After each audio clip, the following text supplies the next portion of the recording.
that I have the right ones. If you guys remember, we talked about on this stream, this guy, Prigozhin, the caterer turned poo lord, turned warlord. This guy was Putin's caterer who ended up heading a private military, who ended up marching on Moscow as part of a coup. And then right before his troops and tanks got to Moscow and he possibly could have taken over the country, he made a deal with Putin. He made a deal through a third party in Belarus that he would be given immunity if he stopped. He did that deal, and then today his plane was blown up. So much for fucking immunity, bro. Literally, yeah, he was 100% murdered today. That's not an accident. That lasted like 4 weeks. It was like late June when he got his immunity deal, and now he's dead. I mean, that's crazy speed. Ladsy, thank you for the raid. Arceus Swamp, thank you for the prime. Redhead Halo, thank you for the 5 months. Connor's Alcoholic Uncle, thank you for the 3 months. Eats Pants, FYI. I know he does. I know he does. Blake is lost, thank you for the 19 months. Vladimir Scootin wouldn't have killed him. You're probably right, given that I think most people wouldn't have killed another person. But Vladimir Putin certainly did. Putin had him killed immediately, which, you know, is I guess, a double-edged sword for Putin. Number one, it reaffirms that if you try to fuck with him, he'll have you killed. So it kind of makes him seem more powerful in Russia. But it also shows that any deal you make with him, you can't trust. So it's, you know what I'm saying? It's a double-edged sword. I think it's going to be a chaotic time in Russia for sure. Let's man, thank you for the sub. Did they confirm he was on the plane? Yeah. Listen, just think about it from their POV. Within 3 minutes of that plane blowing up, 3 minutes, the Russian government had already said he was on board, which means they knew he was on board before they killed him. Do you understand? And if they go, hey, Prigozhin's dead, we got it, or we know he's dead, he was on the plane, he's died, and then he's not dead, that's terrible for Putin. Because it makes him look like a fucking god, an unkillable demon king. If he resurfaces alive somewhere, it's so terrible. So they obviously, they wouldn't say it unless they knew he was dead. So yeah, I don't know. Although, yeah, I mean, this is definitely an Agent 47 type hit. What's up with Twitch sending the notification for your live so late? Not that late, it just went live. We just went live. It's a cockroach though? Dude, the dude is dead. I don't know what to tell you, dude. The man does look like a cockroach. He looks like a thumb. Seems hard to kill. He's been a thorn in Putin's side. He's dead, bro. Your plane blows up, then you die. That's how they get you. Do you think, also news today. So as you guys know, the entire US stock market has become more and more dependent on 8, then now 7, maybe 6 companies to crush earnings. Otherwise, everything goes down. And big Nvidia delivered today. Nvidia, a lot of things were riding on Nvidia today. I posted this meme. I wonder if I can find it. I was in general, by the way. If you're not in H-Rock Discord general, you're missing some great economics discussion. 1% of the time, and 99% is people saying they're eepy. Where the fuck is it? I posted you know what? There's too much fucking text to scroll through. Where the fuck is it, dude? Christ, these guys they talk about the portal paradox all fucking day. Oh, wait, here it is, right? Damn, I am sure this will be worth it. For this dumb fucking meme. Oh, Christ, I can't find it, dude. I'm scrolling and scrolling, and I'm sure that it's in here somewhere. Oh, God in heaven. Everyone, it's whatever. Someone clicked it. There it is. Open Discord. Oh, there it is, right there. It was this, which was on fucking, I don't know, Reddit this morning or whatever. And it's basically all of these companies are relying on Nvidia having earnings today. And if they don't, it would have been, I mean, everything would have been red, bro. But they did. They crushed. And again, all of these AI stocks are just keeping the market afloat. And yet again, Nvidia raises, they fucking doubled revenue for $1 trillion company, which means probably by tomorrow, this market hasn't opened yet, but probably by tomorrow, there's a good chance that Nvidia will pass Amazon as the world's 5th most valuable company, which is fucking crazy because Amazon does 134 billion in revenue and Nvidia does 13. This is, I mean, we're in a crazy market, bro. But yes, there's a very real chance. Obviously, it's still good for me, although, you know, I mean, I sold 3/4 of my Nvidia in October of 22. But the other 1/4 is doing incredibly, and that is a significant chunk of change. Damn, I didn't know Visa had it like that. Oh yeah, Visa's actually excellent investment. Do you think Hitman will add a limited time contract themed around this assassination, around the political assassination of Prigozhin? No, I very much doubt that. GeForce Now is actually super smooth. This has literally nothing to do with gaming. If you think Nvidia stock is up even 1 iota because of gaming, that's not even a gaming company anymore. It has nothing to do with gaming. This is 1,000,000% AI data center. All right, this is, you can I mean, literally their revenues are like, it's like 11 billion data center and 2 billion gaming now. It's nothing to do with gaming, dude. I think gaming actually is down year over year. It's that every single AI company uses this, I don't know if it's API or programming language called CUDA to access the GPU, and it's a software that NVIDIA created. So everybody that learns how to program AI stuff uses CUDA in college, and they go and they work at AI companies and they use CUDA. That's how they know how to do it, and that only works with NVIDIA GPUs. So everybody's got to buy NVIDIA GPUs. They're fucking running the game. Every AI startup needs NVIDIA, including in China. 40% of NVIDIA's revenues come from China, which is buying NVIDIA GPUs hand over fist entirely for AI.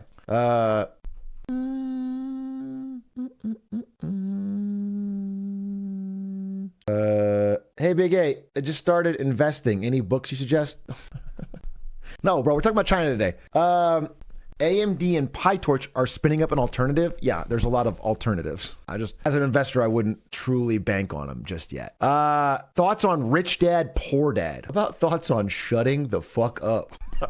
And let's talk about China. By the way, you can read the book. It's fine. I think that book, I read it a long time ago. It teaches you the very basic concept of like, don't buy flashy clothes and cars, but put your money to work, you know, in like investments or real estate or something. That's what it is. That's the entire book repeated over and over. It's like, hey, you could buy a Rolex or you could invest in a small business.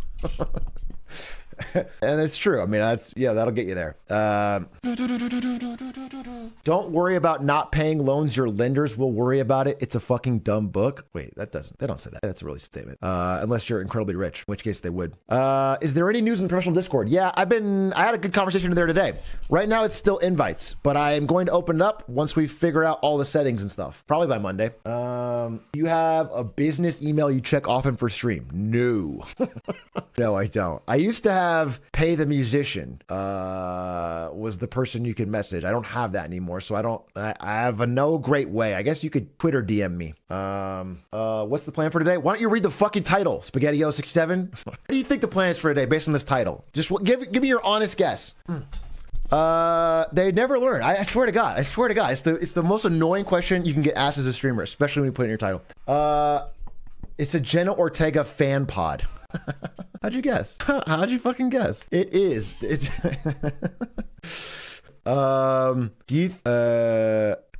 hey, H-Truck, what's your favorite holiday? Well, listen, we're gonna start here in about 5, maybe 6. I mean, it's a pretty big segment, so I want to get into it. Is there anything else I missed? NVIDIA earnings crushed, keeping everything afloat for a little longer.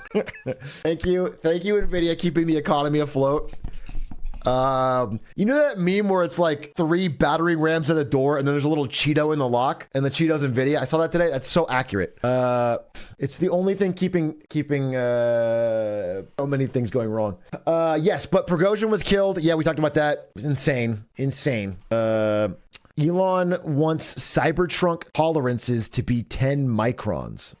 Okay. I think most people just want it to fall apart. Yeah, I've been craving more China content recently. Any chance you're going to talk about this stream? Shut the fuck up. I know you guys are memeing me, but it's so annoying. It's so annoying that every stream starts the same way with so many dumb questions. So many. It's like getting waterboarded. Elon said X's market cap would be $1 trillion today. Did he really? Elon X market cap. Did he say that? I did. X reaching $1 trillion market cap, not out of the question. Bro, yes it is. You get back to where Twitter was, which was tiny. You're not even there, bro. This thing's not gonna 100x. What are you talking about? I think he doesn't understand that banking apps can't print money. Actually, that's a great plan. His plan is to create a banking app and then commit fraud and just... That at least makes sense to me. I get it. That's at least a step-by-step plan to getting to the... Nothing else makes sense. Nobody's going to pay a value. I mean, I don't know. Everything is inflated, but... Hey, Big A. Should I get my master's in AI or am I too late? Definitely not. If you actually like it, yeah, it's easy money. That's a great idea. If you think you can actually do the coursework and you're not gonna hate it, yeah, you will get paid a fuck ton of money out of college, assuming you have decent grades. The demand is insane for people that can work in artificial intelligence. That being said, if you can already do the work and you have some sort of degree even adjacent, probably just go into the field. Real world experience is going to beat that. Cool thing is, if you're ever doing an AI-based degree, you can use ChatGPT for every question and say, it's legal, I'm using AI, and then do a little like problem face. And then they can't get mad at you. Legally, they can't get mad at you. Do you think India pursuing satellites is good for their economy? I think that's such a small drop in the bucket. I think the fact that India landed on the moon is cool with their launch this week. It's not, their economy is not swinging one way or the other based on a couple satellites, bro. It's not. It's one of the biggest economies on Earth. They do a lot of things. Does that mean India owns the moon now? Yes. Yes. India, whoever lands on the moon the most recently owns it. So whenever you look up at the night sky and see the moon, sing the Indian national anthem, please. Do you think that the American pursuit of burgers is good for our economy? See, that's even different than his question because we do eat so many burgers that it does impact our economy. Like, it's actually a big deal, the amount of burgers we eat and the amount of food we consume. Like, but actually, satellites is so small by comparison that even your joke answer makes his look worse.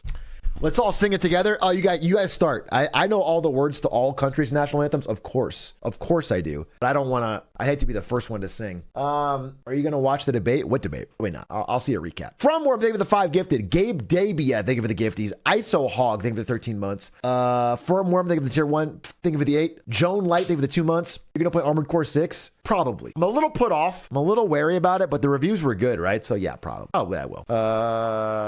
Especially if it's like fun and hard, then I can grind it. Oh, speaking of grinding, before I get into What's Up Beijing, which is going to be a tour de force of China-based news and information and analysis. More important than all of that, the second biggest economy on Earth experiencing swings unheard of in the past 4 decades. More important than that is that if you guys missed it, I played Hollow Knight offline, shirtless, in the morning. Oh, wait, what? Oh, look at this guy. Look at this, just this fucking Giga Chad stare. Chain on, dodge. Uses spells? Giga Chad, knowledge expanding. He's better than he ever was. It's his peak masculinity, dodging again. Oh, you're getting, oh my God, he pogos off the thing. Dodging again. Easy clap, this part's easy. Dude's higher than the Indian space mission.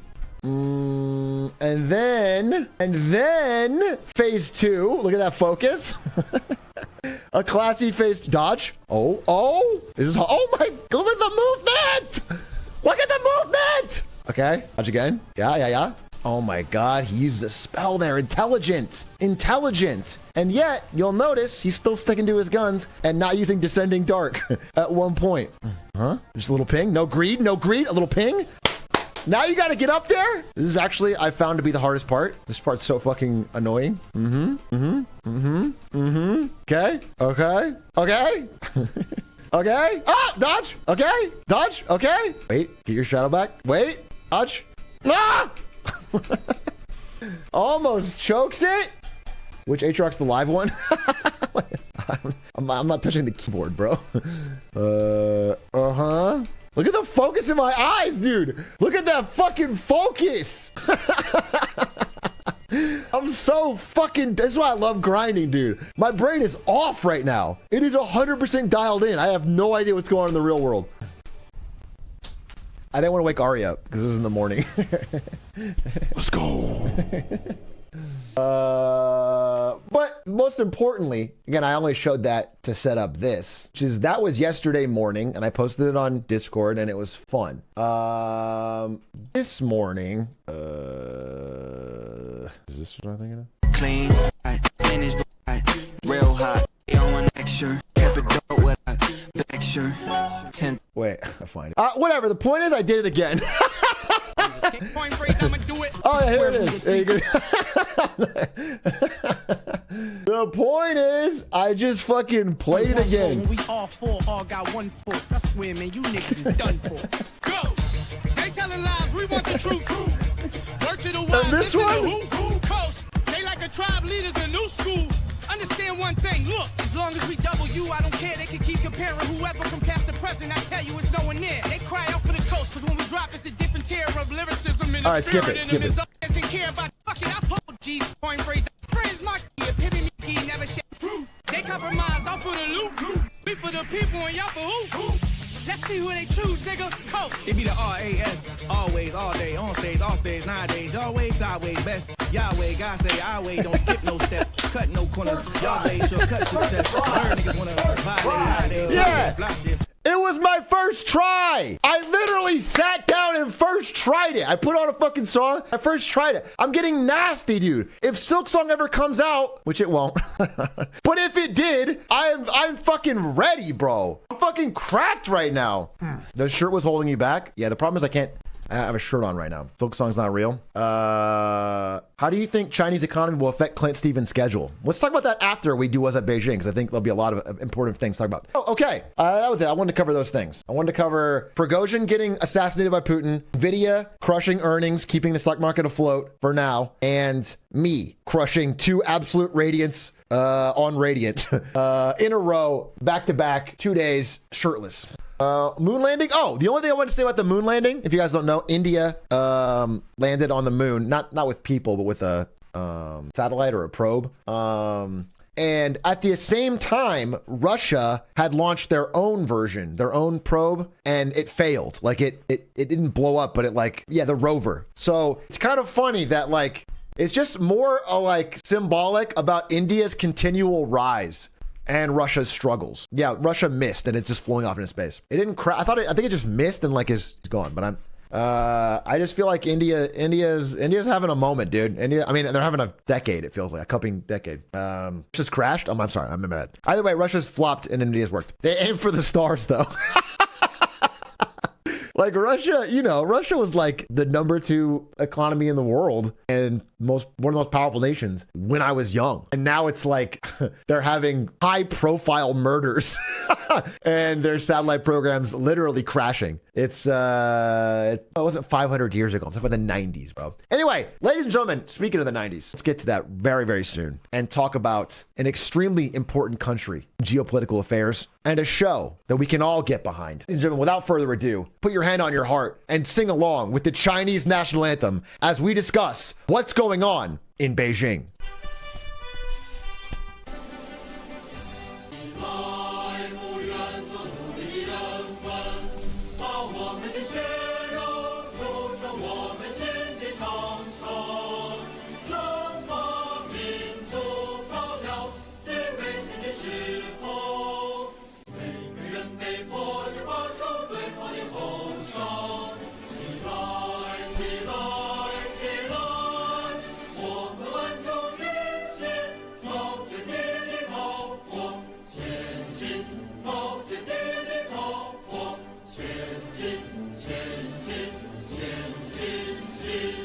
Ladies and gentlemen, welcome to What's Up Beijing, a segment called What's Up Beijing, where we analyze what's going on in the world's second largest economy and one of the most important geopolitical actors in the world, China. All about what's going on in China, which is currently experiencing probably the most negative economic news it's ever faced. But before I tell you this news, I want to set the stage. No.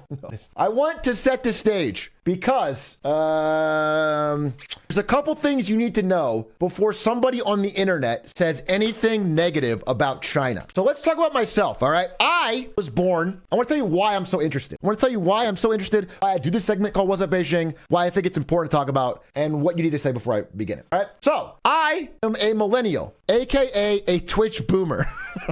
That means I was born in the 1990s. Oh, this is me. I think I was scheming about opening a Pokemon card drop shipping company or something particularly Giga Chat in this photo.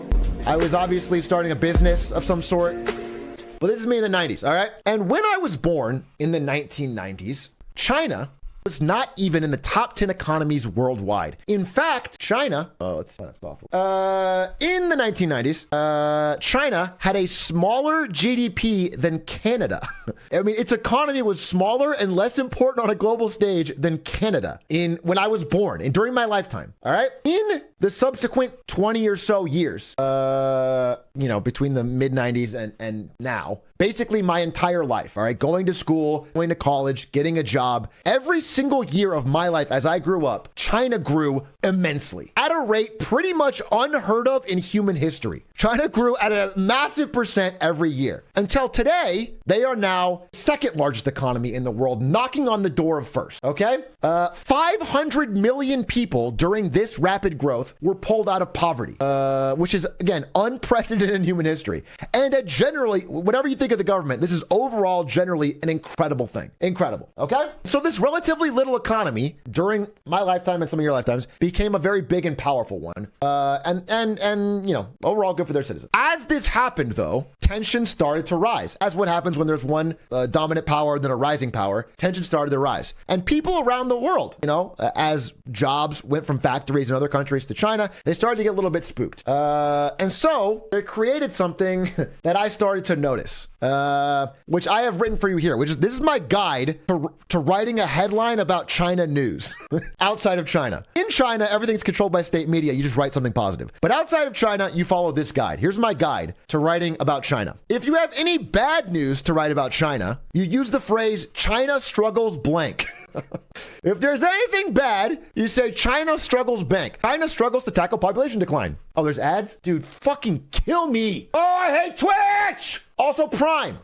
Oh, kill me, dude. I'm so frustrated by these fucking ads. I hate stopping in the middle. I hate it. I hate it. I hate it. I hate it. I hate it. I hate it. I hate it. I hate it. I hate it. I hate it. I hate it. I'm so mad. Oh, I'm so mad, dude. So mad at fucking Twitch. Good time to Prime though. No, I'm not going to Kick. In fact, I kind of want to make a video on, more about Kick. All right, let me know when these ads are over. I'm not pausing again, so deal with it. I don't know how to tell you. Prime, dude. You should just wait. All right, are we good? We good? Ads over? We're good? Some Chad rich guy, please gift 4,000 subs. Yeah. Is anyone here an oiler that wants to literally sub every single person? Thank you for the gift. I'm joking. Don't have to do that. Listen, I'm gonna get this figured out. I'm sure something is changeable. Something is changeable on my end because this has gotten. Thank you, librarian, though. Reporter. All right, so I was here. I'm gonna give you the guide on how to write a headline about news in China. If it is bad news, you write China struggles blank, aka China struggles to tackle population decline. China struggles to reassure wary businesses. China struggles with heat, flooding, and drought. China struggles with hospice care. China struggles with desertification. This is if it's a very easy system. You just write China struggles, no matter if it's like a small thing in China or in one city or isolated or local or one person. China as a whole struggles blank. It's great. Now, the harder part is if there's good news. I've cracked this case as well. If you need to write a headline about China having any good news, you put blank at what cost, aka China's getting smarter, but at what cost? Wuhan has no more COVID cases, but at what cost? Serbia has rolled out the red carpet to China, but at what cost? Green transition in China? At what cost? China invests in Ethiopia, but at what cost? China's big cities get cleaner air. How could that be?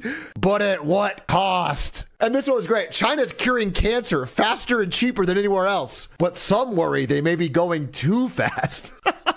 Okay? And on YouTube, where I work, this trend is so much worse. time something even remotely bad happens in China, all of the thumbnails come out that say they are completely about to collapse. Andre Jeek here said in 25 days, China's economy will collapse. That was a year ago. Graham Stephan said it's over. China's entire economy is about to collapse. He was generous and he gave them 29 days back in August 10th of 2022. So, I was telling you all this to let you know that I am distinctly aware. I am 100% aware of the incentive to hype things up. I'm aware of the incentive to, mislead or whatever or in a Chinese discussion on economics. And I'm telling you all this to tell you I'm aware of all that, and yet I am still breaking out the Xi Jinping laser eyes. I want you to know, I would not break these out for nothing. I wouldn't use the laser eyes. I wouldn't use the dark Xi danger, holy God, at what cost, unless I truly meant it. This week has been disastrous for China, and I want to go into it. I wouldn't use this. I wouldn't use the down arrow over Xi Jinping's eyes thumbnail. Okay, this is gonna be the background of my thumbnail probably. I wouldn't use this unless I meant it, okay? We are in a serious situation. This past week, which you could call China Turmoil Week based on all of it's been a fire hose of bad news, and I want to cover all of it. But all of it basically comes back to two main things, okay? Two main things are at the heart of it, and I'm trying to explain it simply. And that is two things that have been at the heart of crises across the world, including United States in 2008 and Japan in 1991, and that is real estate and debt. Real estate and debt are really playing a major role in what's going on in China right now. China's on edge as fallout from its real estate crisis spreads. China's housing slump is much worse than official data shows. China's debt-fueled housing market is having a meltdown again. What is going on? Thing about Chinese real estate is it's a $52 trillion bubble, and that's from data in 2019. It's even bigger. $52 trillion makes it the single largest asset class of anything in the entire world. Chinese real estate may be the world's most important single sector. That is bigger than U.S. treasuries. That is bigger by far than the U.S. housing market. It's incredibly big, incredibly important. It's like a third of China's GDP. If it doesn't keep growing, they are in some serious trouble. Again, their current asset bubble, I'm kind of cutting it off here, but eclipses the U.S. housing bubble, you can see here, in 2008 by like double. At the peak of the U.S. property boom, $900 billion a year was being invested in residential real estate. In the last 12 months, $1.4 trillion was invested in Chinese housing, and their economy is smaller than ours. It's an even bigger percent, okay? But what does this all mean? All right, so let's like explain it with visuals. All right, you guys have heard, of course, of the giant ghost cities in China, empty apartment buildings built en masse that no one's living in. You've heard of the construction that is unfinished on many properties that people have paid for. You've heard of the vast public works projects that were created inefficiently and maybe have no use, like dozens of bridges to nowhere, things like that. Stadiums that are unfinished. You've heard of regions, local governments in China building multiple airports to service a single region. This one, for example, opened in 2014, cost $160 million to build and serves 3 to 5 flights a day. There's no demand. There's like 3 airports around the corner. There's no use. You've heard of all this, okay? You may have even heard of the metro stations built literally in the middle of nowhere. These are train stops that get out to nothing. All of this stuff has been built over decades and decades in China. And so far, it has been incredible for providing jobs and propping up the GDP, keeping growth going. But a lot of this stuff, almost all of this stuff, was built using debt. So this all started using debt, which leads to a lot of dangerous issues that are only now starting to bubble up. It kicked into high, but this began. So again, we've all known this for a while. Debt on top of debt on top of debt has been piling up, and all this has been being built. But finally, the cracks are starting to show. A few days ago, last week, Country Garden, which is the single largest real estate developer in China, stopped paying its bills, stopped paying interest payments on all the debt that it owes. Now, this happened last year to a much smaller company called Evergrande. Maybe you heard about them. And that already was a problem. But China stepped in, helped manage their decline. They got bankrupt. Country Garden is 4 times bigger than Evergrande and is facing $200 billion in losses. And they are just one company of many that are starting to pop up with this problem. Immediately after this was announced, after they stopped making the first payment, their stock collapsed. It's now about to be delisted from the largest property developer in China to bankrupt in like days.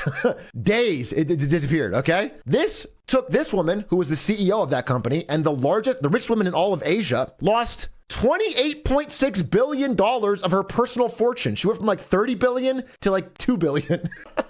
In like no time, all right? She lost all of her money. All right, that's just one. Again, the ripple effects are more dramatic. Why does this one company's collapse threaten the whole economy? Let's use a fictional person as an example to help you understand. So I created a guy named Zhang Wei. Zhang Wei, which is the most common name in China. I Googled it. Okay? He is the John Smith of China. And he looks pretty happy. All right. So this guy, let's say he's upper middle class China and has been a beneficiary of the 40 years of economic boom. All right. He's doing pretty damn well for himself. He's got a good amount of money, a growing economy. He lives in a top city. All right. And he's ready to start putting his money to work. All right. This guy's doing well. So what does he do with all the money he's accumulated? He's doing, again, he's in the upper echelon of China. Well, most common thing to do is to buy a house. So that's what he did. Zhang Wei just bought a house. Congratulations. Good for him. He's got a house. He's a homeowner. Now, a couple things you need to know. In China, 70% of household wealth is stored in real estate. That means people take 70% of their savings and use that for a house. Basically, that's the idea. So 70% of this guy's money is now in the house he just bought. Now, unfortunately, in China, 90% of new homes are sold via pre-sale, which means you pay for it before it's even built. They take the money and they promise you a home, and then they start constructing it later on. So he doesn't actually have his home yet. Also, the price to income ratio for the cities he's living in is now 14 times his income. Again, think of how unaffordable housing is in the United States. We are at 7x. That is higher than the San Francisco Bay Area. That is incredibly expensive. So he's spending, well above his means and putting all of his savings to an expensive house. But the idea is that house is going to continue to grow in value. So we'll have a retirement plan. And he's borrowing to do this. Well, the worst could happen. Let's give him 2 examples. The worst thing that could happen is this. The northern Chinese metropolis of Tianjin construction has slowed to a quiet crawl. It belongs to Country Garden, China's largest property developer by sales volume before this year. But now it's mired in a debt crisis that's threatening to spill over into the rest of the world's second largest economy. This Country Garden project was stopped after we built the framework. Got a notice from management. They haven't paid us since the Spring Festival in January. Since According January. to estimates from Japanese investment bank Nomura, Country Garden has nearly 1 million homes to complete. The developer has not publicly acknowledged that any of its projects have halted construction. But at 2 Tianjin projects Reuters visited on Friday, construction had partially or fully stopped, with workers complaining of months without pay. We're very worried because since we arrived here in May, they've only given us living expenses of some $600 per person. We've not received a cent of other payments. Once considered one of the more financially sound developers, Country Garden is now a bellwether of how the cycle has turned for developers. Financial woes have added to the ongoing debt crisis in China's real estate sector. So there's a really good chance your home doesn't even get built. For example, if you use Country Garden, the largest developer in China, they are likely facing bankruptcy and will not be finishing the home that you already prepaid for. That's bad. Here's some examples. Again, in this article, I'm just going to switch to the article so you guys can see it. They poured their savings into homes that were never built. That's from January. That's before even things got bad. To Tang Chao, the apartment in Northeast China was where he and his wife were going to start a new life together. They put tens of thousands of dollars down for it, but months past its scheduled completion, only a concrete shell with wiring is all it's there. Soon, even their marriage unraveled. They poured all of their I didn't get my camera back. They poured all of their savings into this, and they don't get a house. Okay, a problem. What these and hundreds of thousands of other Chinese homebuyers couldn't have known was that the decades-long real estate boom would come to a sudden halt. Developers are running out of money. Here's a woman saying, "We never imagined homes would go unfinished in Shanghai. How would it be possible?" She paid 500,000 USD for an apartment in Shanghai that is not being built. Again, prepaid.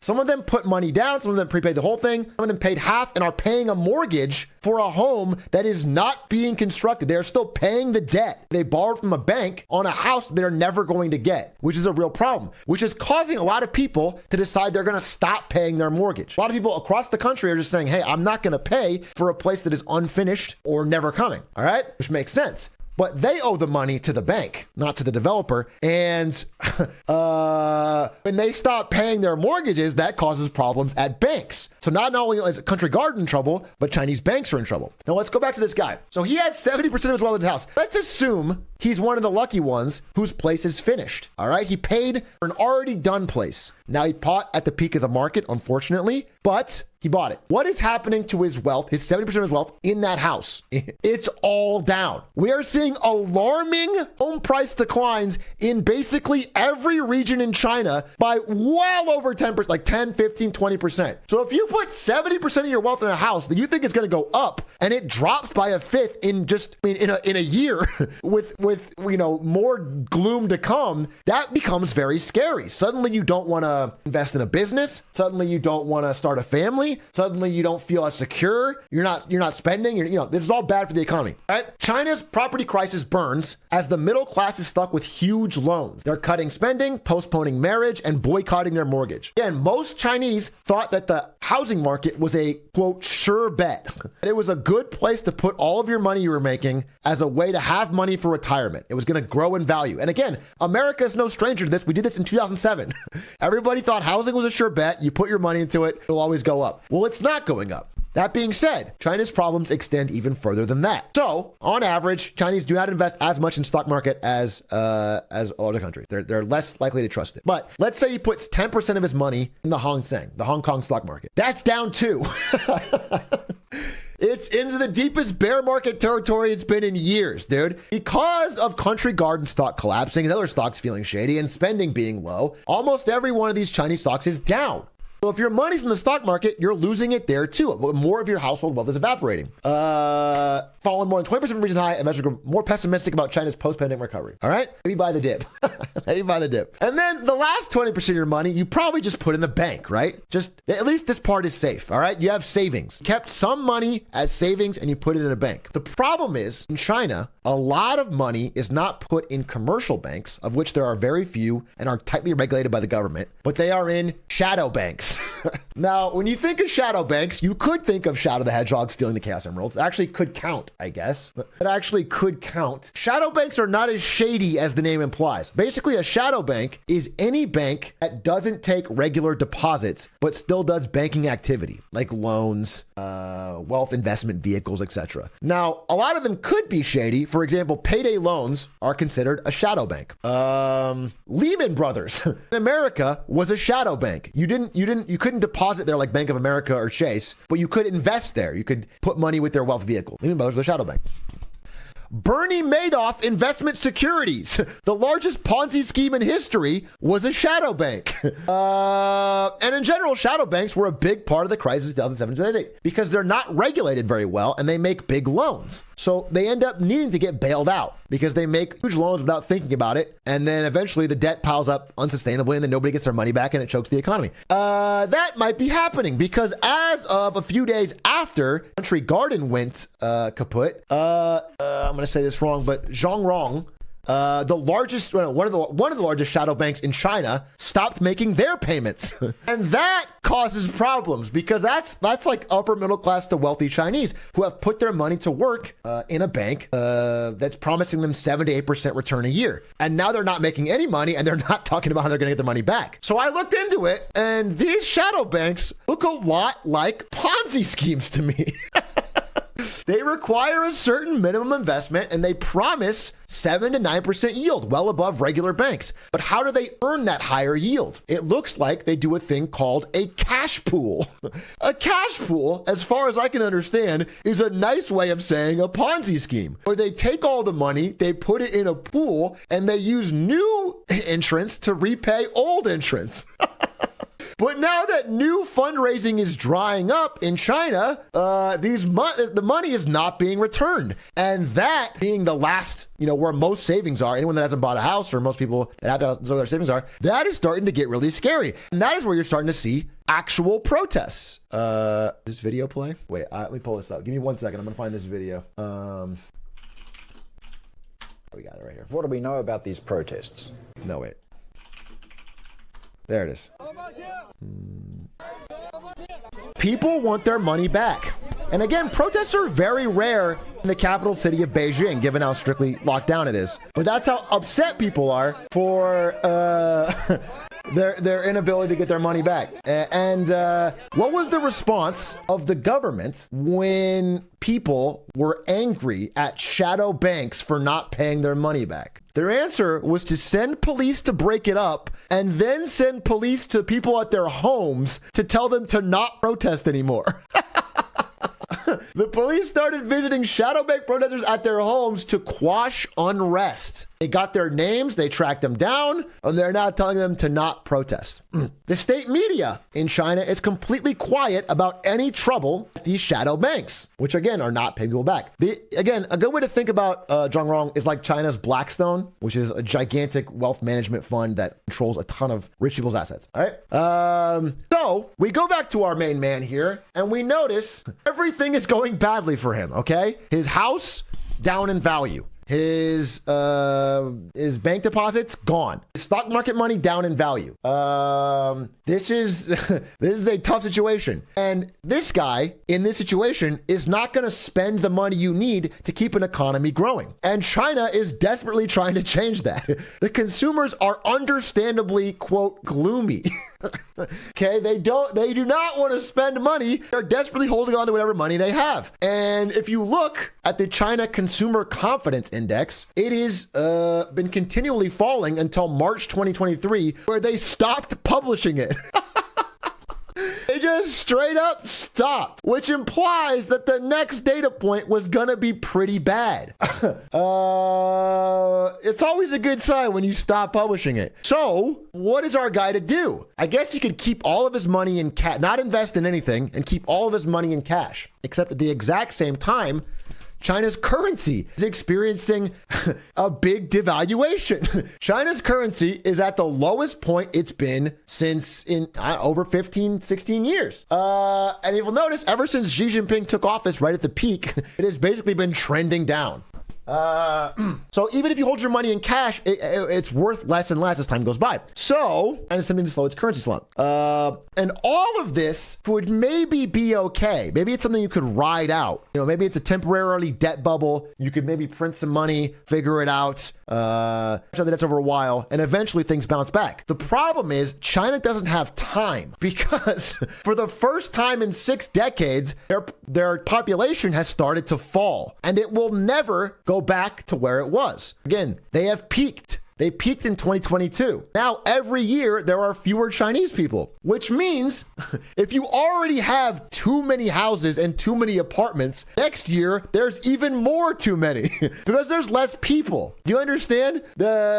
You need a baby boom to make real estate continually go up in value because there's more people demanding fewer houses. If there's less and less people for more and more houses, the prices will continue to crater. And that baby boom is not coming. In fact, fertility rate just dropped to record low last year. The lowest of any country with a population over 100 million. They are the absolute lowest. There are no new babies coming. But thankfully, our main man already had a baby. This guy's done his part. That's why his son, Zhang Wei Jr. is here. Yes, lower than Japan. This is Zhang Wei Jr. and he's happy. Look at this guy. This guy's crushing it. He's got a kid. This kid's growing up. This kid went to a top university in China. He is ready to take on the world. The only problem is he is graduating into one of the worst youth unemployment crises in any country in the entire world, and certainly in China's history. They have record youth unemployment. The jobs market is getting incredibly tough for new graduates to crack. And the response from China's government is don't be so picky. Don't be so picky about a job. Find something, bro. Whatever the pay, figure it out. Xi Jinping directly is telling them to, quote, eat bitterness. We talked about this. Eat bitterness. There's basically a metaphor for like endure hardship now for reward later. But when you're asking that of the entire youth of a country, that's tough. That's tough. Especially as they're going to be required more and more to take care of an aging population that is massive. By the way, these statistics on youth unemployment seen in pink here have only gotten higher and higher and higher into this year. They hit a record of 21.3% in June. We talked about that on this channel. And then they stopped reporting it. That just happened like a week ago. They've decided they're not going to report it anymore. So yet again, we can see that it's getting worse. And again, 21.3% youth unemployment is like Belarus level. I mean, it's bad. For such a big country, that's crazy. So you might see a pattern. You might see a pattern here from all this bad news that I'm saying, which is that China is hiding more and more data from the rest of the world.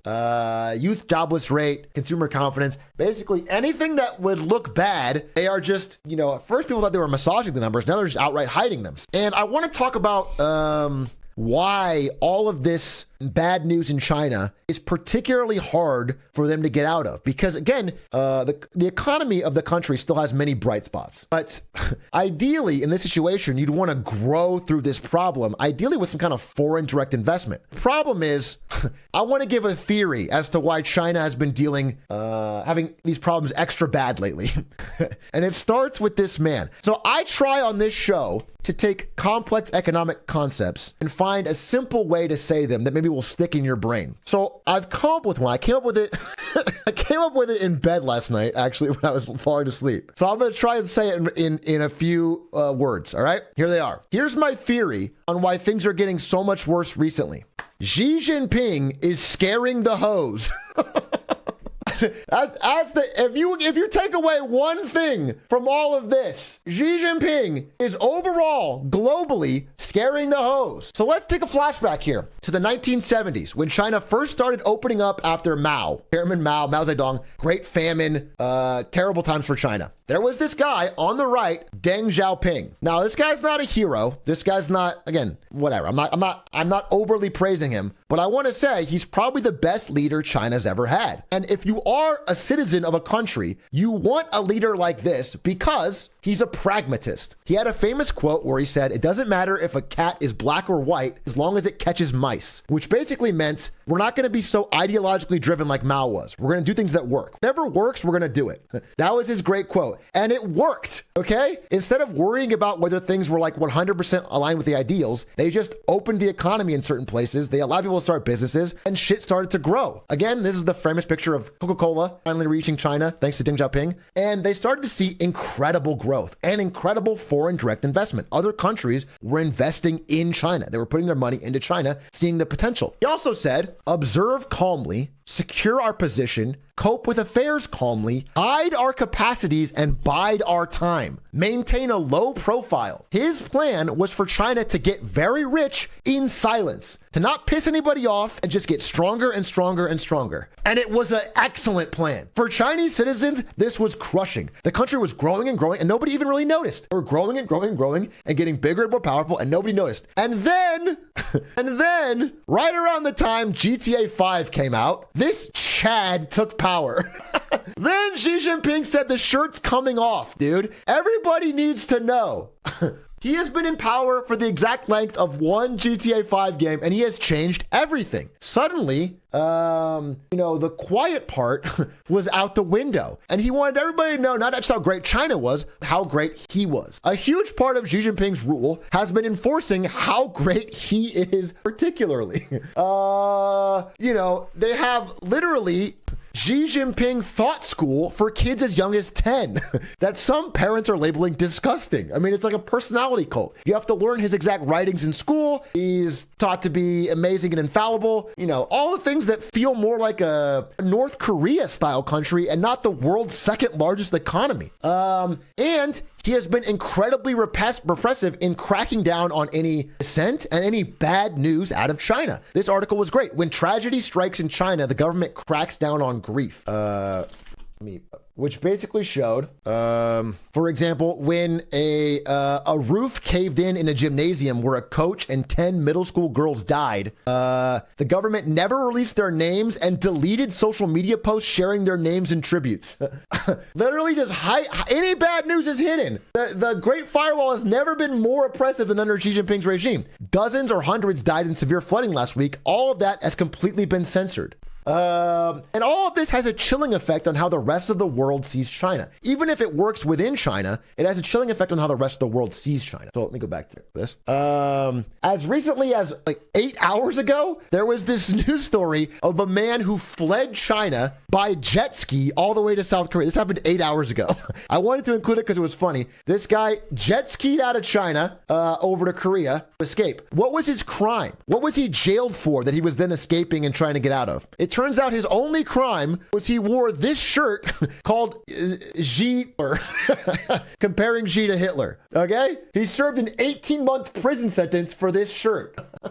And now has to flee the country. Now, again, I don't think Xi Jinping is Hitler, but I do think you should be allowed to wear whatever fucking shirt you want. And I can go on Amazon right now and buy a fuck Biden flag. This is the most popular retailer in the country. And it's like a top seller. I can buy 10 of these to my home if I wanted to. On the other hand, China's version of Amazon, Alibaba, which was for a time like their crown jewel company, one of the best tech companies in China, rapidly growing, huge valuation. As you guys may know, the CEO, Jack Ma, went missing for 2 months when he disagreed with the Chinese government. He just went he's back, obviously. They didn't kill him or anything, but he went missing. He was like made to hide. And that caused an extremely chilling effect on the Alibaba stock. The crackdown they made not only on the CEO, but on they forced Alibaba to make like common prosperity payments and things like that. The stock has tumbled from 317 to 76, like a third of its value. This is one of the biggest tech companies in China. China's business leaders are saying the country that let them thrive is slipping away, largely due to this cult of personality and crackdown by Xi Jinping. There's no place for the innovation they ran with for 30 years in a system dominated by one ruler. And China's business elite aren't the only ones that see it that way. You see, foreign direct investment, we talked about this is what money flowing into China, is at the lowest it's been since 1998. People are pulling money out of the country. People are literally afraid to invest in anything in China because they don't know if it can get cracked down on by Xi Jinping. Now, what does this mean for like how China is? Happened in 16. If you look at like how China is thought of, like what is the perception of China in other countries? In the United States, it is literally the lowest it's ever been. I can move this over. It is the lowest it's ever been. People in the United States have never been more unfavorable on China in the history of the country, which is pretty crazy. And then in the rest of the world, it's historically high as well. Pretty much everyone has been turned off. They've been scared by Xi Jinping's attitude and way he's running the country. And that is reflecting in exports. So this is the change in exports, year over year change in exports from Russia and every country, from China and every country. Well, notice 80% up in Russia, down in every other country. Every single other country is importing less stuff from China, except for Russia's obviously getting more because they have no other trading partner. That is not what you want as you're already going into an economic slowdown. You want this stuff to be up. It's very important that your trade is doing well when your real estate market's collapsing. Additionally, despite being the dominant economic power in Asia, they don't have a ton of friends around them. Japan, South Korea, Taiwan, Philippines, India are all either foes or frenemies at best. They're surrounded on all sides by neighbors that are not as friendly as they'd like to be, given their ability to be their dominant trading partner. What does this mean? Oh, by the way, a few days ago, Japan, Korea, and United States signed a trilateral partnership for defense. Japan and Korea are right on China's borders. They should be close friends with China's. Instead, they're signing deals with Biden. So what is China's plan? What is their plan for all of this? Step one is BRICS. Okay? BRICS. This BRICS wall. Not these BRICS, this BRICS. The group of 5 nations in mostly the global south, all up and coming. Russia, India, South Africa, China, Brazil. Yeah, Brazil, Russia, India, South Africa, China. This is AI generated, by the way, because, and BRICS, if you don't know, in 1995 was a small share of the global economy, these 5 countries. But now these 5 countries are bigger than the G7, which is America, Japan, Germany, France, Britain, BRICS is a very dominant force in the world. These countries are more and more powerful. And they're having a meeting right now. Like, as we speak, there's a meeting in South Africa of all the nations of BRICS to talk about the future. And China is urging BRICS to become a geopolitical rival to the G7. They basically want to become closer with these 5 countries and be a real threat to the G7 countries. Xi Jinping, as you can see here, a few days ago, landing in South Africa to fanfare.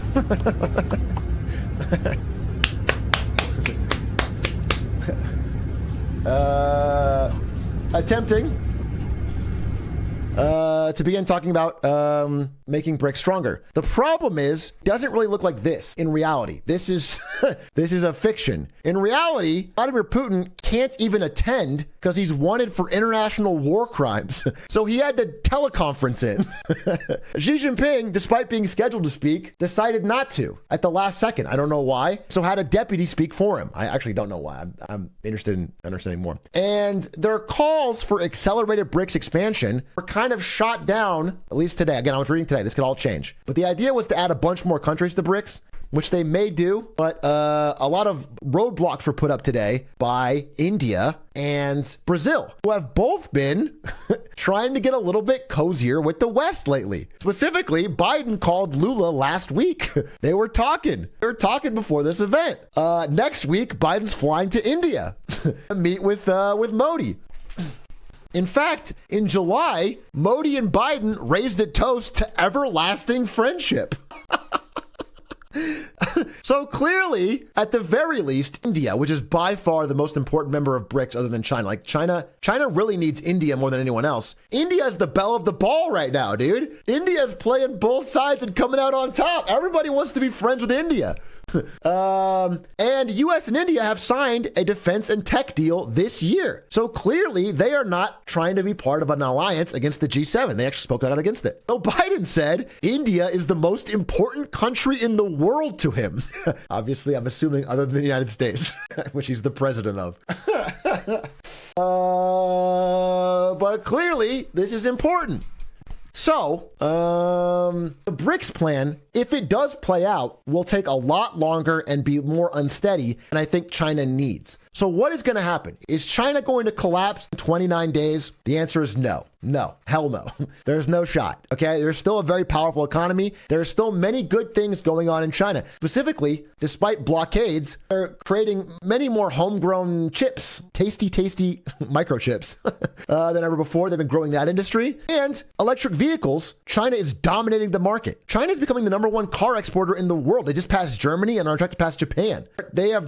Electric vehicles are the future, and China controls the market. They're doing incredibly well. There's plenty of good things, but the real estate bust is going to have serious and significant impacts. If you guys know, in the 1990s, when Japan had their real estate bust, they had 2 decades of lost growth, of flat growth. 2 lost decades, coming up on 3, really.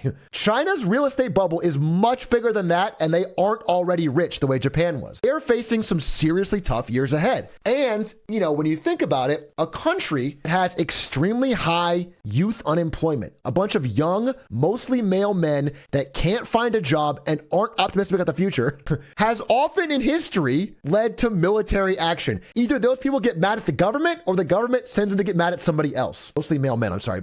A mostly male young populace. So, I don't know. Is China preparing for war? We could ask Xi Jinping, who says, yes, they are. And maybe the world should take him seriously. We may never know. We may never know. What I want to say, I don't think this is going to resolve easily and peacefully like last year's Evergrande crisis. This feels much bigger, and it feels mostly like the end of 40 years of easy growth into a much more turbulent time in China ahead. And if you want to know more about that, then keep watching What's Up Beijing every week here on Marketing Monday. Thank you for watching, and thank you for the update on This Week in China. Woo! Hope you enjoyed. Pretty insane stuff, bro. Pretty insane stuff. I'm a little blown away. Can you do it again? I just got here. By the way, I also want to say something. I didn't really include this in the presentation. China is facing different economic problems, but we are facing our own economic problems here, not just in America, but in almost every country worldwide. It's not only China heading into issues, but China's just more dramatic and pronounced right now. And they are, I think, in a uniquely bad situation because of their weakening currency, lack of recognized allies, property crisis, debt crisis, banking crisis, all hitting at once. Is the U.S. shifting from China manufacturing to Mexico? Mexico has passed China as U.S.'s #1 trading partner. In fact, I think our #1 and 2 are Mexico and Canada now. So the United States is really focused on its own continent. And some countries are trying to move to India. Again, I don't want to overplay it. China is still the world's manufacturer. China is the maker of almost like a huge chunk of everything in the world. And they export a ton. And like for cars specifically, I'm very bullish on China. I think they're going to keep dominating electric vehicles, but a lot of problems.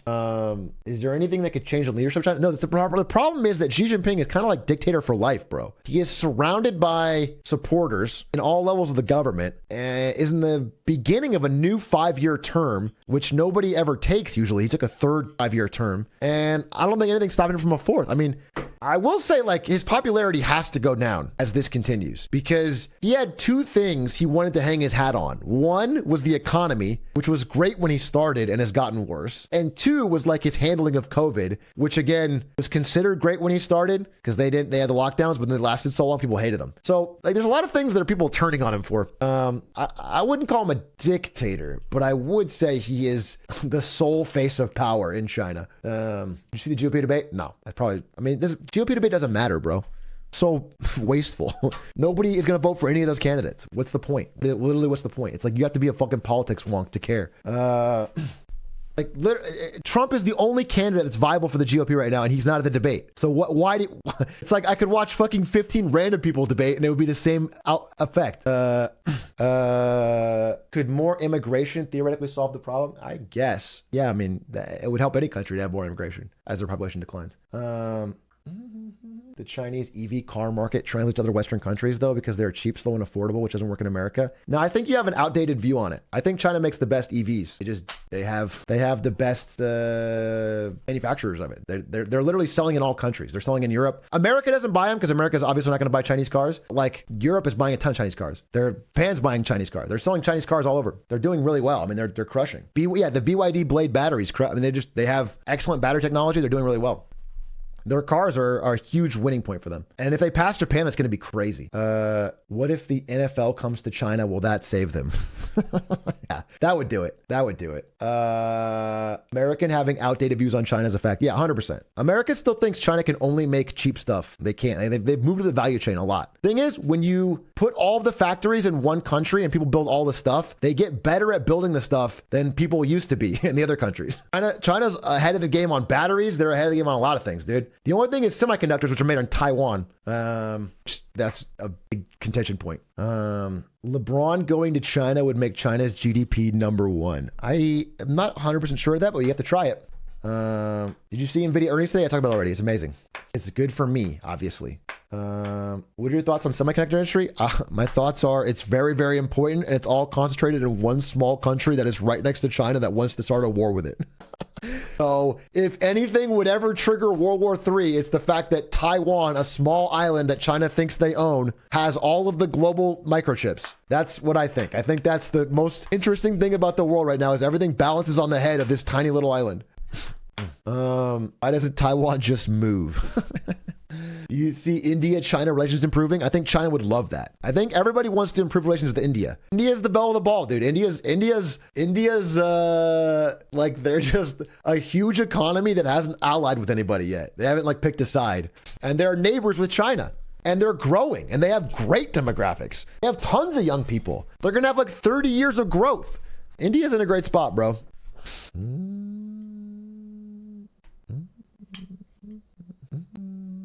Thoughts on India corruption? Yeah, they have corruption. 100% they have corruption.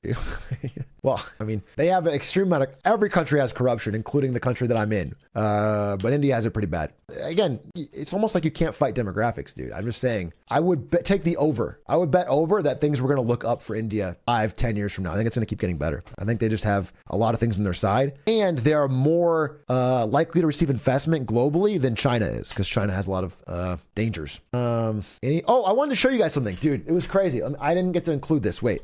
Check this out, dude. Just to get like a boots on the ground visual of it. This dude is in China right now, and for fucking $973, he was able to rent a $4.5 million villa overnight in China. I think it's under Evergrande. It had a pool, karaoke room, mahjong room, elevator, 10,000 square feet, and it's in a luxury development process. And he drove around it empty, dude. Empty. Chinese banks are likely sitting on trillions of dollars of delinquent loans. I say this confidently. The worst is brewing here. I mean, there's like dozens of on this place, and it's just completely fucking empty. This is the place. Again, they're completely underwater on all these constructions. No one's buying them at the prices they thought they would. They're trying to figure out what to do with them, dude. And I think one thing he said was interesting, which was like, let's see. I can't find it. It was basically that like Chinese people have always thought that real estate is the best place to put your money, and they're now finally waking up to the fact that it's not, and it's going to cause a whole hell of a lot of problems. We'll see. I can't find it, but that's the idea. How do you educate yourself on geopolitical situations without falling into bias? You have to read a lot. You have to read from different sources. It's hard with China because state media is so impossibly biased. But there's a lot of boots in the ground sources you can find. What is the Evergrande crisis? Evergrande crisis is small fries. Evergrande crisis was last year. A smaller property developer in China went out of business, basically leaving a lot of homes unbuilt. But a few days ago, a much bigger, the biggest, in fact, in all of China, just went out of business or defaulted, causing a much bigger ripple effect. Could the average Chinese person sue the construction companies to recoup losses if they're unable to build a house? No, because they'll go out of business. You can't sue a company that goes bankrupt, bro. There's nothing left. How much bigger was this housing company than Evergrande? It was 4 times bigger. And again, one of many companies that are also not defaulting on payments, including shadow banks. Have they heard of government bailouts? That's the thing, they have. So initially I was like, why doesn't China do what America did in 2008 and just print a fuck ton of money, bail everything out, cut interest rates to zero, and just try to grow your way out of it, like with, even if you reinflate the bubble? Why wouldn't they do that? First, my understanding is that Xi Jinping is personally opposed to massive stimulus for whatever reason. Again, maybe for good reason. But the problem is, the real thing that's holding him back is that if you do all of that stuff, kind of the rest of the world has to do it with you at the same time. Otherwise, you super devalue your currency. So in 2008, when America did it, every country also did it. And so we didn't get a huge amount of problems from the stimulus itself. But if China were to do stimulus right now, it would fuck their currency even more than it's already being fucked. I mean, it would crater the yuan. So they're I mean, from what I'm reading, they're kind of handcuffed. They can't do the kind of stimulus they might like to do without causing much more serious impacts to their currency than what happened to America back in 2008. So they're just in a really hard spot. I saw a good photo. I should have included it. It was like China as a boat trying to navigate between a huge fucking whirlpool and like a fucking stormy rock storm hurricane or whatever. Like they're trying to find the one safe path, and I don't think they're going to be able to do it. So, yeah, again, China often keeps their currency lower than it should be to help exports. I don't want to get too into the details of the weeds of imports exports, but it does help. At a certain point, it's bad. If it gets too low, it's bad. And it also makes your imports more expensive, which means Chinese citizens, if they want to buy anything from other countries, it's harder. And they're already in bad spots. So yeah, that's it. It's giving off pre-Nazi Germany vibes. I don't know. I wouldn't go that far. I think what's more likely to happen, from what I'm reading and my understanding, is like an even more extreme version of what happened to Japan. And like, do you guys understand that in the 80s, Japan was like thought to be able to pass America? Japan was on a huge upswing, and largely it was due to a big property bubble. 14 of the top 20 companies in the world in the 80s were Japanese. If you look at old 80s movies, I'll give you an example. I got an example for you, actually. I got an example. Let me find it. Yeah, here. This is 1998's vision of what 2015 would look like. This is Back to the Future Part 2, where Marty McFly in the future is wearing dual Rising Sun ties and being fired by his Japanese boss. Let's see if we can find the clip. Fujitsu-san, konnichiwa. McFly! I was monitoring that scan you just interfaced. You are terminated! Terminated? No, it wasn't my fault, sir. It was Needles. Needles was behind the whole And you thing. cooperated. No, I didn't. It was a illegal. sting And operation. you I knew. was setting them up. Read my No, facts. please, no, I Now, cannot. they got the Zoom call right. They got the part where you fax stuff. I'd be fired. I'm fired. Ah. Yeah, it didn't quite get that right. But in the 80s, everyone thought Japan would take over the world. And then in 1991, Japan had a massive property bubble burst. And everything went to shit. But Japan managed it very well. They contained like the social unrest. There wasn't... All it was like a managed decline period of 18 years of no growth. Ads? Bummer. So, yeah, that's what you got, bro. You got 18 years of no growth, if not more. So that's what I'm worried will happen to China. I'm worried China's going to have a stagnation period after 40 years of things being good up and to the right. They're going to have like a long time of like, oh shit, things are either flat to down. And that would worry me. Especially if a leader suddenly became unpopular and wanted to do military action on Taiwan to like distract from reduced opportunity.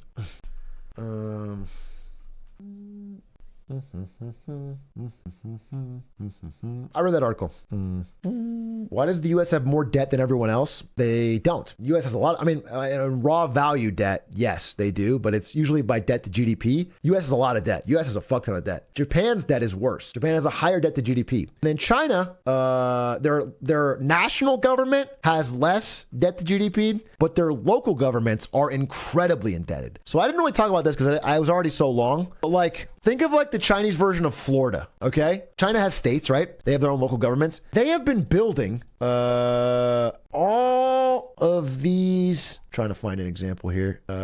All of these airports and stadiums and bridges and metro stations with debt, okay? Massive amounts of debt in order to hit growth targets set by Xi Jinping. So they have been, artificially inflating their local area growth by just building, by taking on debt and building. And a lot of that debt was in part funded by land sales to property developers for houses. The idea was, okay, we will sell you this land to build apartments, and then we'll take that money, borrow more money, and build a lot of things to make that land more valuable so we make more money in the future. So it's a win-win. People come live here, have new airports, they have new stuff. And that kind of works for the first airport and the first stadium and the first bridge, Like the city becomes better when you add one metro station or, whatever, one high-speed rail. But when you do it again, it's less effective. You understand? When you're in a small region in China and you have 14 airports, suddenly they're not, each one is diminishing returns and you're still spending the same amount. So you're not getting the growth you were promised and you're spending more and more debt. And they've been doing this I like this guy, Michael Pettis. I think he's one of the best writers on China. Around 2012, 2013, this stuff started to become less and less effective and they just kept doubling down on it. And in fact, they had their first mini property bubble burst in 2015. And what China did was triple down. They cut rates, increased debt, and just started spending their way out of it with more random building. And now the problem is even bigger. It's more inflated. It's more dangerous. So, that's what's going on. And all of it gets worse with declining birth rate. Again, until 2022, China's population was increasing. Now, every year, they have less people. That makes everything harder. And we're going to have that in America. We haven't hit our peak yet. The millennial bubble is keeping things afloat too. Again, right now in America, one great way I heard it described, you guys know how like noise canceling headphones work?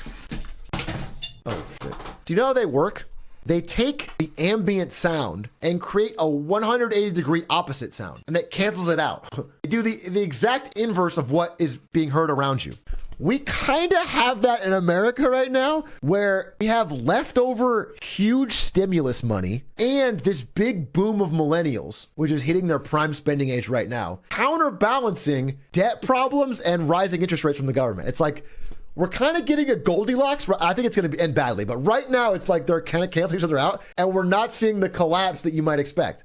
In China, both of those things are working together. They have the demographic problems are bad, plus the real estate debt is bad. Everything is working together to make things bad and worse.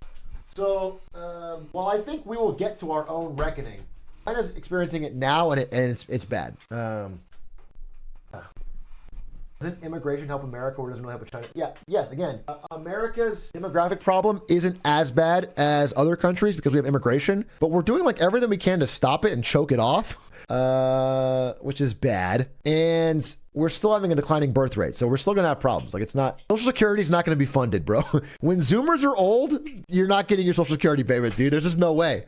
I just don't see how it pays out. But that's what I'm. What if China finds the One Piece? It's a great, totally possible. Actual quote from a 75-year-old family friend I saw on Facebook today. I don't care if this country goes to hell in a handbasket. I lived in the best years. Was he a senator, perhaps? Because that's what our entire country is run by, like, fucking 70+ boomers who vote everything to make their last few years better at the expense of the future. It's miserable. What will you do to save China? I will keep on playing Tencent games. I will play Project L by Riot Games, and I will do my part. I will keep on playing games that I kind of hate. They make me feel bad and waste my time. I will keep on grinding TFT. I'm sure many of you will keep spending money on Genshin Impact and Honkai Star Rail, and we'll be doing our part to save China. Anyway, that's the update, bros. I think I answered the questions. I hope you enjoyed it. That was a lot of research went into that. I've been very fascinated on it, dude. I'm super interested. This is all great info. What I do about it? No, I'm not. You as an individual, I'm assuming in America, are not going to do anything about it. It's just a good thing to know. Understand the world around you. And also, when you start to see parallels in your own country, you'll have a better idea.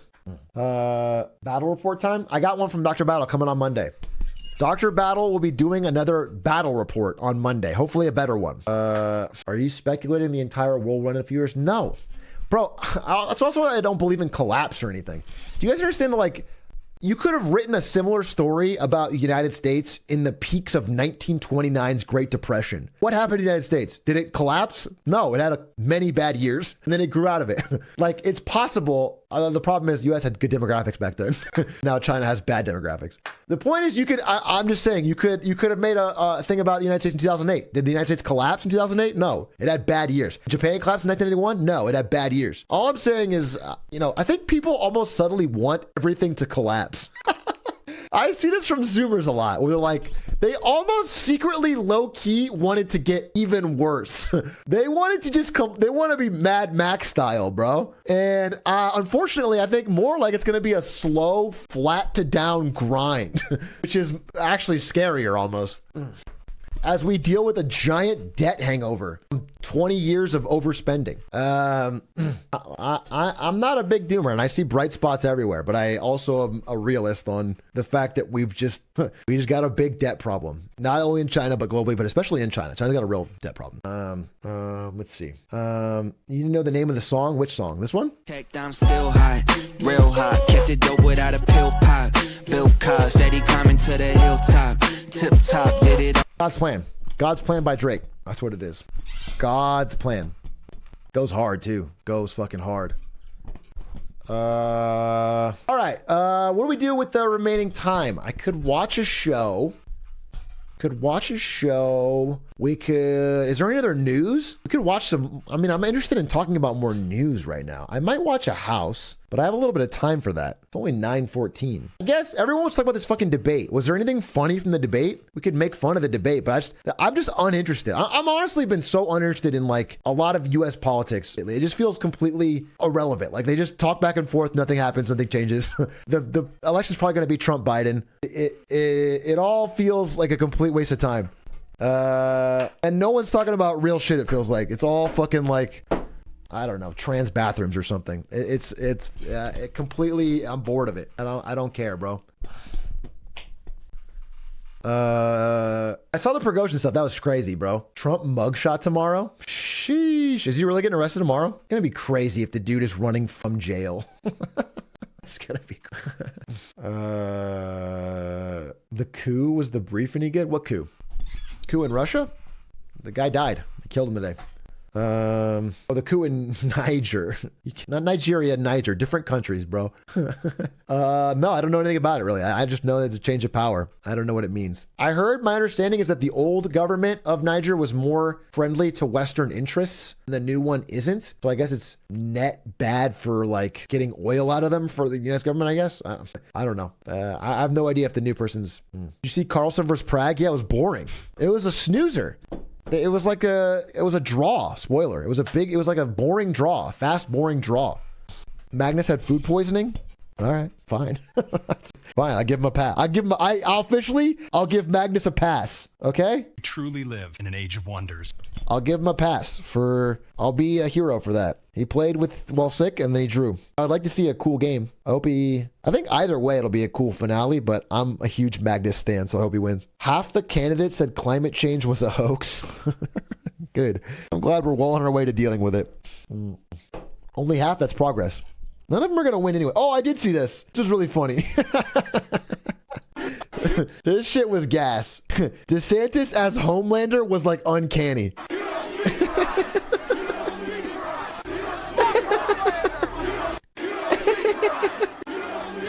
I mean, that is spot on.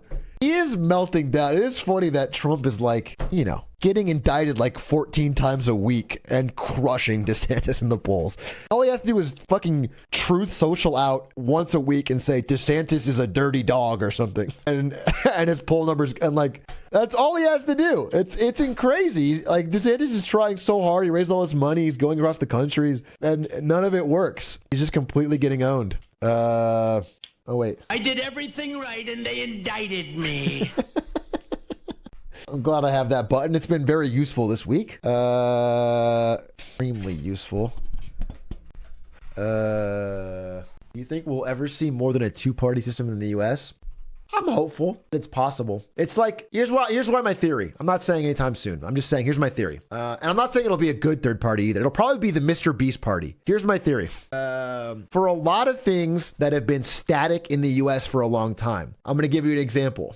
Two companies, Hershey's and Mars, have controlled the entire chocolate market forever. Then a guy named Mr. Beast comes along and using the power of the internet is changing things. There is a possibility that because politicians are so fucking bad at using the internet to attract voters, that there's a way a third party could leapfrog. But it would probably be like a fucking Jake Paul, bro.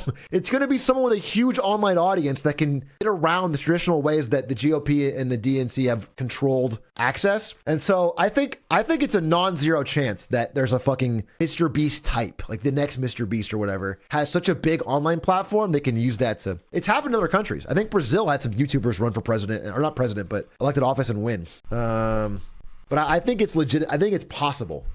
I think it's undercounted by a political establishment. Hey, Big A, is Raytheon a good place to work at? Yes, but please don't message my dad.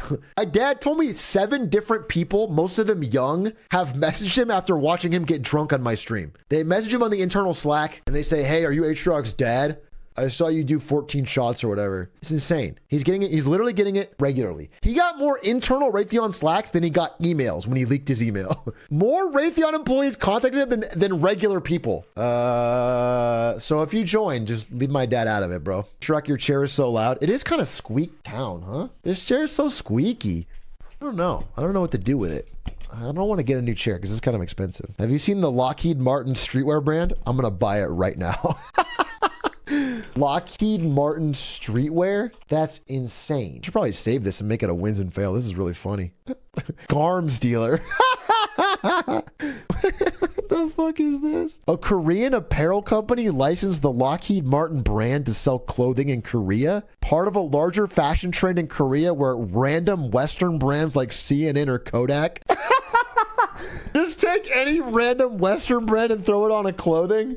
That's so funny. It's like the Chinese tattoo characters of clothing. What we do, we just put random Chinese characters on tattoos. That's funny, dude. I kind of want that. I kind of want a Lockheed Martin or a Kodak pants. If Ludwig ran for president, would you vote for him? Yeah, probably. If it was Trump, Biden, or Lud, but man, I wouldn't like it. I wouldn't like it, dude. I really wouldn't like it. Here's the thing. I'm gonna say an unpopular opinion. There's a lot of things I don't like about Biden, specifically that he's fucking father time. He's so fucking old, doesn't keep people excited. But I'm actually really impressed with his foreign policy. I like how Biden has handled targeted sanctions on China. I like how he's handled building alliances. I like how he's handled a lot. I think he's good at that. I wish he only did that. I wish he was 20 years younger and was head of the State Department. Because I really like all that stuff he's been doing. I don't like a lot of his domestic choices. I think he's doing a lot of things that are long-term bad to short-term prop up the economy so we can get through the election. But I like how he handles foreign policy. I think he's done a pretty solid job, and I think he has increased America's standing and relative strength during his tenure. I'll give him that.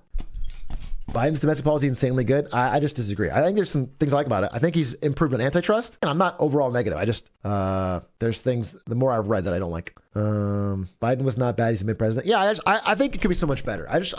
My larger theory is like, damn, if we have Trump and Biden again, we got a nation of 300 million people. These two geriatric fucks cannot be our two best options. There's gotta be better people out there. I would vote for Lud over those two.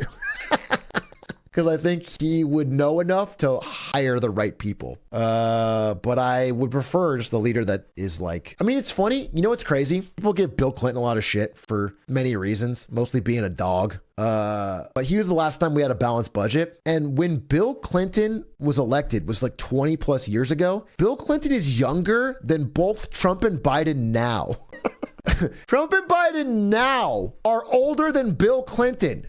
And he was our president 20 years ago. Like, we used to have presidents that were normal age. It's just, it shocks me. 30 years ago, yeah, I guess. President has to be boomer age. Obama was our youngest president. Was he? Was Obama the youngest president? I don't know, but I would like a young president, bro. A younger president. Somebody who's used the fucking internet. Someone who's, just someone who knows what closer to what the average person is experiencing. JFK was the youngest? Yeah, JFK. Some real JFK heads here in chat. Don't call JFK fans JFK heads. That's insensitive. That's the wrong word for them. One thing making your blink twice if he's got a anyway, yeah, JFK was our youngest president. True.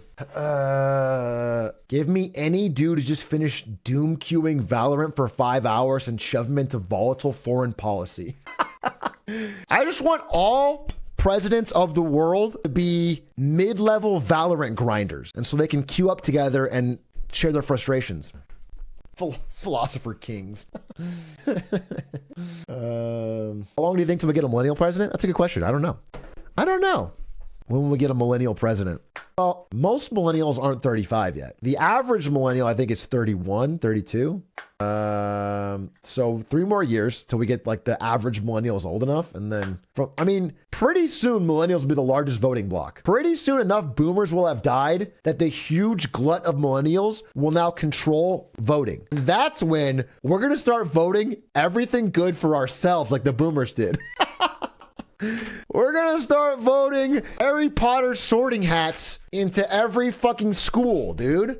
We're gonna start voting Whole Foods on every street. We're gonna start voting mandated avocado toast. And the problem is there's not enough Gen Z to ever really do the same thing. Unfortunately, Gen Z is not a big enough generation. They're like Gen X, where they're gonna get outvoted by boomers till they die. But in this case, millennials. So let's team up, Let's just team up.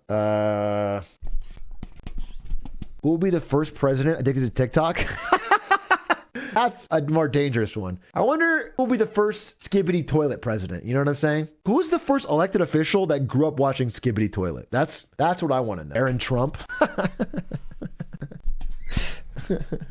Boomers greater than millennials, TBH. That's a crazy take. You've personally insulted me. President at a world peace conference scrolling through Family Guy clips. Like at the United Nations, they have their fucking projection and then 2 fucking soap cutting and Family Guy clips on each side. So everyone else can pay attention. That's funny. Subway surfers at the State of the Union. Sheesh. Yeah, I don't know. I don't know how it's all going to play out, bros. I don't know. But it's interesting. I always say, at least we live in interesting times. You know, bright side, bro. It's going to be interesting. We're not going to be in, here's what I'll say, is most years in history, you can say this year is going to be just like last year. And for most years, that's right. For our lifetimes, way off. I mean, 2020 was not like 2019, you know what I'm saying? And every year's been a little bit different. So there's something to that. There's something to that. I'm not sure if you've seen what I'm curious on your take on it. You're curious on my take on this. I'm interested. What are you going to show me? Whoa, what is this? I don't know anything about this. Let's see. Soon you will be able to pay for groceries at every Whole Foods in the U.S. with just a swipe of your hand. Amazon says that the pay by palm technology will be at all of those stores nationwide by the end of the year. Is it like a chip in your hand or what? Is it fingerprint scanning? How is it? Here, customers just have to hover their hand over the device to pay. This method is already being used at 200 Whole Foods locations across 20 states, and you can also find it in other places, stores like Panera Bread. Hardware editor at TechCrunch, Brian Heater, joins us now. Brian, let's just tell us how this technology works. Sure. So in terms of the actual enrollment process, the first time you go to one of these Amazon One locations, you wave your hand over it. That will enroll you in the program, and then you associate that with a credit card that you have on file. Interesting. So you don't... Interesting. Finally, I can get my grilled cheese without whipping out my credit card. Yeah, I mean, how much data do they collect is the real question. How much biometric data are they getting? Is it just your palm image? What else can that be used for? I don't know. That's interesting. What's more interesting is like how this could possibly be abused by scammers, hackers, thieves. Can't you like, isn't there fake? Yeah, I'm walking out of Amazon with my big fake hands. To fucking got like 9 bags of groceries. My hands are fucking bloop, bloop. Hey guys, can you take a picture? Yeah, palm readers start becoming super rich. You ever get your palm read at a fucking county fair? Next week your fucking credit card's empty? I don't know. Some risks, dude. Some fucking risks. In terms of the actual underlying technology behind it, it's not actually getting a read of the palm itself, which, you know, I think is what most people expect. It's actually taking a look at the vein patterns underneath your hands, which Amazon is effectively saying is a way to do this kind of biometric identification without actually I'm glad they know my vein patterns. Identifying information away. That's fascinating. I mean, I think anybody who hears this story immediately goes to questions about safety, privacy, the data that's being collected. Amazon has been criticized in the past for some of the data that they collect, and their whether they have... This feels like such an unnecessary problem for Amazon to solve. You know, like all this does is help you fire one grocery attendant, and you already have self-checkout. So that, like, that's all it is, bro. Encourage people to spend more casually, I guess. I feel like didn't they do those stores where you could just walk out and it was automatic, and they had a bunch of people stealing? That was Amazon. This is Amazon. It's Whole Foods, right? Whole Foods is Amazon, bro. Keep up. They bought them 2014. Ask the cashier to shake your hand and then slam it down. Thank you for bagging my groceries. I was trying to give you a firm handshake. You slam it down. You paid, and then you run out. That's genius. Your hand gets declined. Yeah, it is funny. Like in a world where this becomes really popular, like you like lose your hand in a construction accident or something, and you lose your access to banking. You just can't buy things anymore. Yeah, I don't know. It's strange. It's not. I mean, I'll be honest with you, I'm not like deeply fucking panicked over it. I just don't think it's very useful. I don't know how much it saves. Properly notified consumers about that. What safeguards is Amazon taking? Sure. Well, the primary one is all of this is going through. One thing I will say though, I'm going to be dead honest with you. In my experience, if it actually is more convenient, like if it's actually like, and it has to be significant, like not like 1% more convenient, but if it like feels good and fast, everyone that's complaining about privacy will just do it.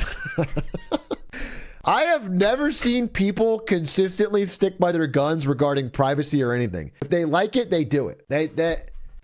Everyone talks about it and they're afraid about it, and then the second it happens, they do it if it's even a little bit more convenient. So, I mean, I can see why they try it. I don't see how it really saves too much at all. Amazon's cloud servers. So this is encrypted information. Amazon has generally done a good job of protecting privacy through the. He's saying so many uhs.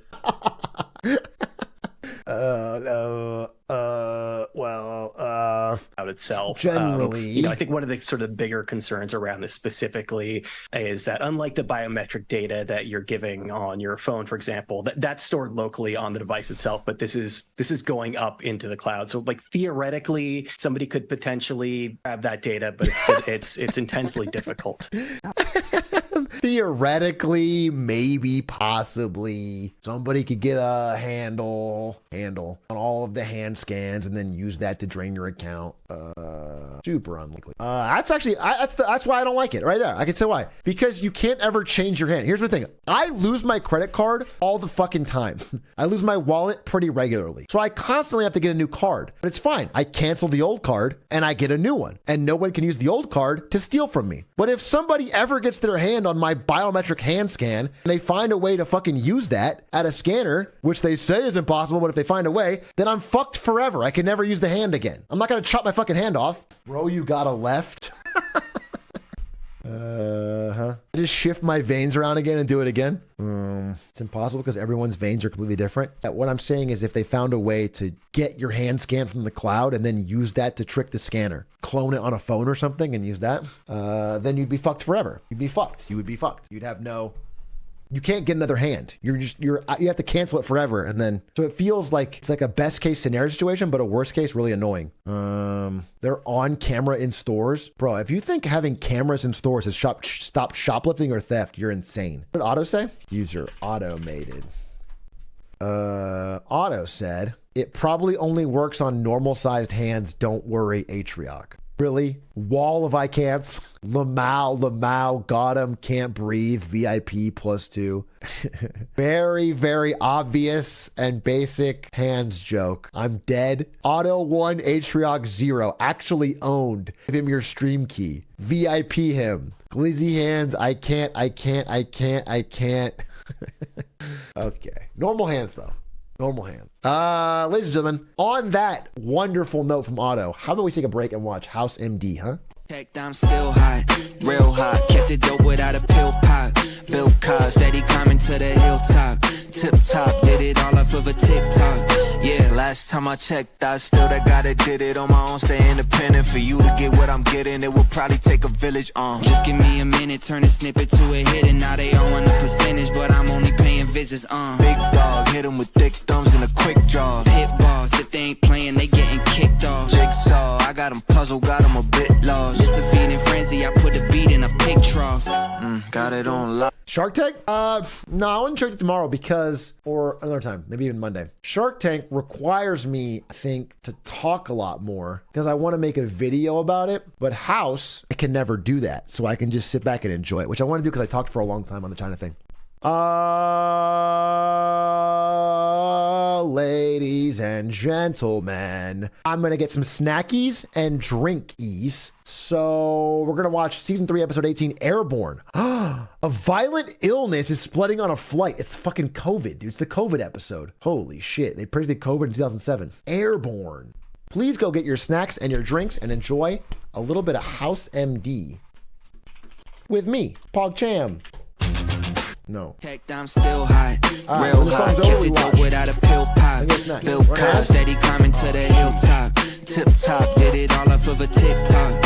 Yeah, last time I checked, I still did it on my own. Staying. Is ads running right now, or should I? Yeah, let me just knock them out, dude. That's a great idea. Quick ads. Yeah. Okay, I'm running it. Oh, perfect. Yeah, it manually removes it. Oh, fucking yes. Okay. Yeah. Watch the ads and then we'll fucking, yeah. Nice.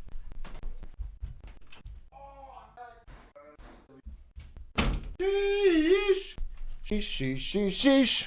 Dr. Battle, not only did I say hi to you twice, but I talked about your show, The Battle Report. Maybe you're not paying attention. Perhaps a LaCroix. And more especially, A delicious chicken salad wrap. Oh, yes. Yes, indeed. All right, one more minute of ads. And then House MD, PogChamp. Let's pull it open. I like that Palm payment thing. I like that thing where somebody sent me a news clip and then we talked about it. I need to figure out how to make that more of a thing because that's news I didn't even hear about. Jimmy Wong! Wait, guys, we have a minute for the ads left. I'm going to tell you a Jimmy Wong story. Good time right now. So if you guys don't know, Jimmy Wong, one of the all-time goats of Magic. Everyone loves him in the Magic community. He does game nights and a bunch of things. I played Magic with him recently, and he told me during that game that he had been on Price is Right, a TV show with Bob Barker, or Drew Carey, I guess. And I told him he was lying because he was doing the stupid little Jimmy Wong grin where he's like, oh yeah, no, I've been on Price is Right. And I was like, no, you haven't. And he's like, no, I have, for real. And then he kept giggling to himself like he was fucking lying. Wait, Jimmy, I forgot your fucking, there it is. And then I didn't believe him. So after he got home, he sent me this.